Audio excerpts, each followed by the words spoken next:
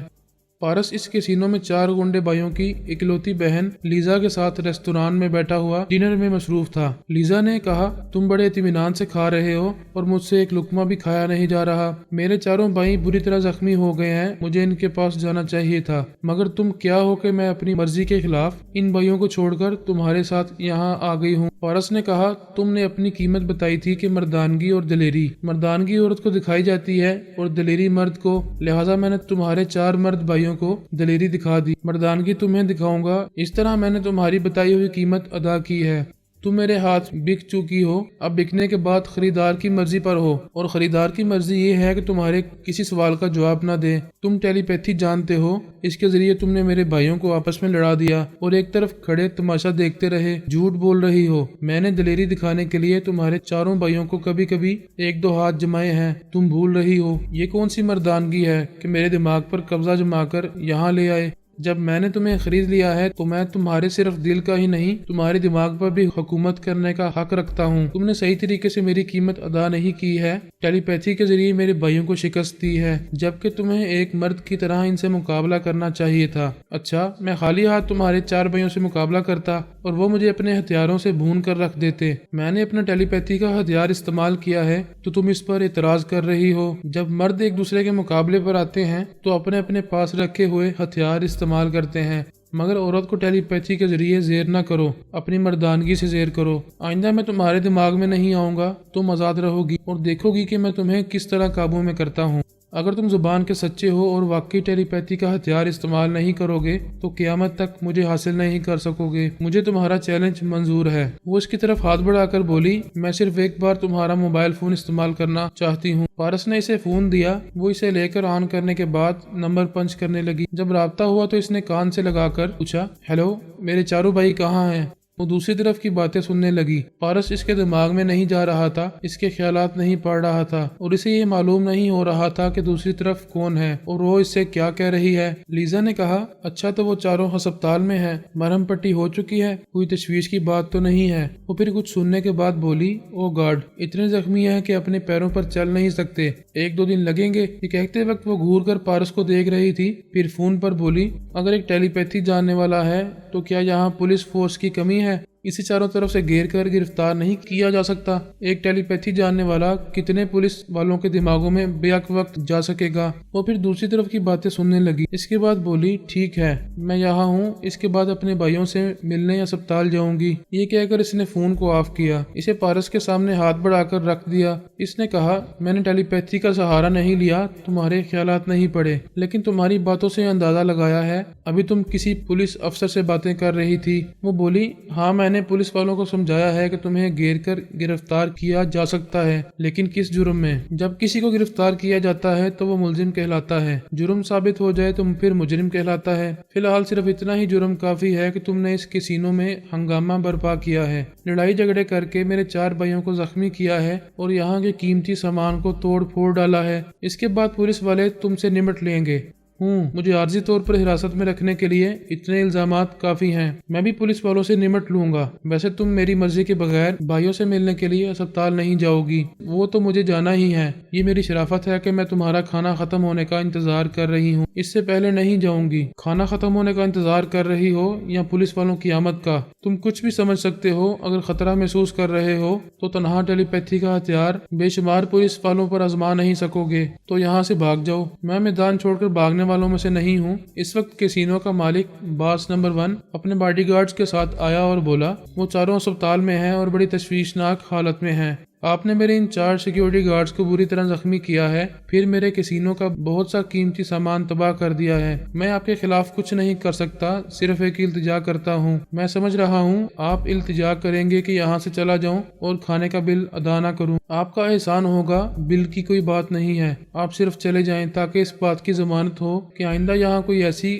گڑبڑ نہیں ہوگی۔ تمہارے گنڈے جب گڑبڑ کرتے ہیں تو تم اسے جائز قرار دیتے ہو، کیونکہ وہ تمہارے کسینو کے ناجائز معاملات کی حمایت میں خون خرابہ کرتے ہیں اور یہاں کے لوگوں کو مار پیٹ کر نکال دیتے ہیں۔ لیکن میں نے جو دنگا فساد کیا ہے وہ تمہارے اصولوں کے خلاف ہے۔ بہرحال میں کھانے کے بعد چلا جاؤں گا۔ وہ بولا، میں اسپتال اپنے 4 سیکیورٹی گارڈز کی خیریت معلوم کرنے جا رہا ہوں، کیا میں ان کی بہن لیزا کو لے جا سکتا ہوں؟ پارس نے کہا، اب یہ میری ہے، اس لیے میرے ساتھ جائے گی۔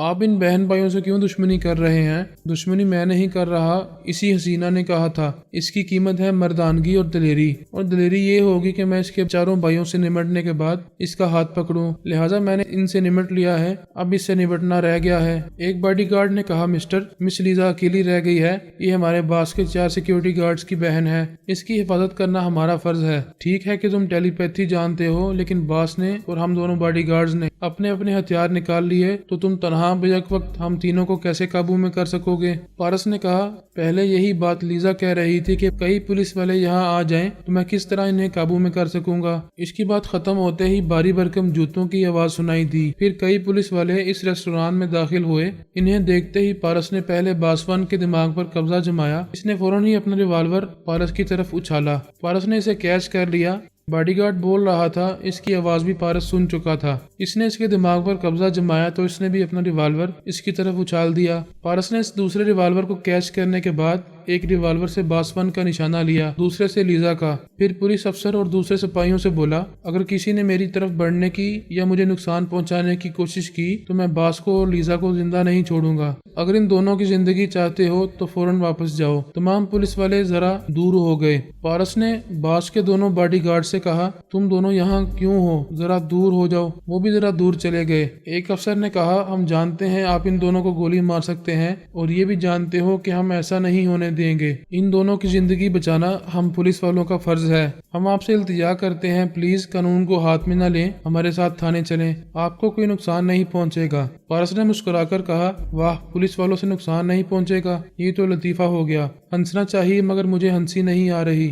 ایک پولیس افسر کے موبائل فون سے بزر کی آواز سنائی دی۔ اس نے فون کو آن کر دیا اور کان سے لگایا اور کہا، ہیلو۔ وہ دوسری طرف کی باتیں سننے لگا۔ پارس اس کے دماغ میں پہنچ گیا۔ دوسری طرف سے کوئی پولیس افسر کہہ رہا تھا، ہم اس ہوٹل کو چاروں طرف سے گھیر کر اس کمرے میں گئے، وہاں انٹیلیجنس کی جاسوسا ایک نوجوان کے ساتھ اور وہ نوجوان نشے کی حالت میں مدہوش تھا، ہم نے اسے گرفتار کر لیا ہے۔ پارس نے سمجھ لیا کہ پورس گرفتار ہو چکا ہے۔ اس نے خیال خانی کے ذریعے پورس کے دماغ میں پہنچ کر دیکھا، وہ واقعی نشے کے باعث مدہوش تھا۔ پولیس افسر نے فون کے ذریعے کہا، جاسوسا کو اور اس کے نوجوان ساتھی کو حراست میں لے کر پولیس اسٹیشن لے آؤ، ہم اسے واشنگٹن میں CIA والوں کے حوالے کریں گے۔ دوسری طرف سے ایک پولیس افسر نے کہا، ہم نے ان دونوں کو حراست میں لے لیا ہے، لیکن ہمارے دماغ میں آنے والوں نے ہم سے کہا ہے صرف اسے گرفتار کرنا کافی نہیں ہوگا، یہ ہوش میں آتے ہی گرفت سے نکل جائے گا، لہٰذا اسے زخمی کیا جائے تاکہ یہ خیال خوانی کے قابل نہ رہے۔ نہیں، اسے زخمی نہ کرو، پہلے تھانے لے آؤ۔ افسوس، ہمارے ایک سپاہی نے اس پر گولی چلا کر اس کے بازو کو زخمی کر دیا ہے، ہم تھانے لے جا کر اس کی مرہم پٹی کرنے والے ہیں۔ آل رائٹ، میں وہاں پہنچ رہا ہوں۔